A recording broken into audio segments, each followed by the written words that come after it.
If it was not for TAAP, I truly don't know who or what I would be today. This program allowed me to learn how to be a storyteller from one of the best storytellers and purest souls I've ever come across. I will be forever grateful, ever so humbled, and never ashamed to let the world know how much Dr. Gladys King Cogswell has influenced me. It's an honor, and I'm glad I was chosen to share some of our experiences. Thank you for being here with me today, too. At the age of 18 years old, I was lip singing and performing an upbeat song at the Hannibal Juneteenth Festival. Dr. Cogswell was the mistress of ceremony, and I knew the song so well, people thought I was really singing. Dr. Cogswell saw me and told me how well I did.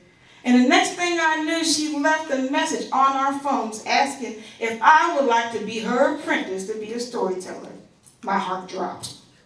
I got so nervous, and I ignored her, hoping that she would forget and move on. But nope.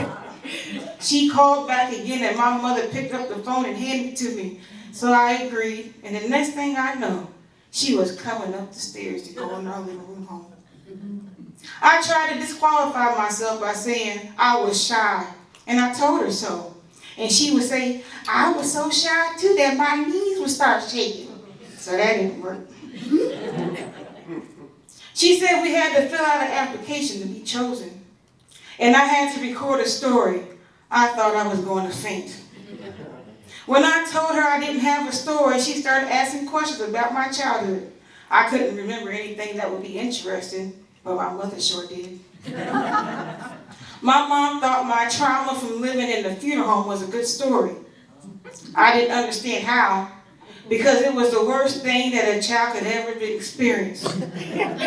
When she started spilling the beans, Dr. Cogswell agreed with my mother. We worked on that story for a little while, and then Dr. Cogswell asked me to tell a story right then and there. I was flabbergasted. She didn't let fear or my anxiety get the best of me. She gently let me know that I could record a story in the closet in the dining room.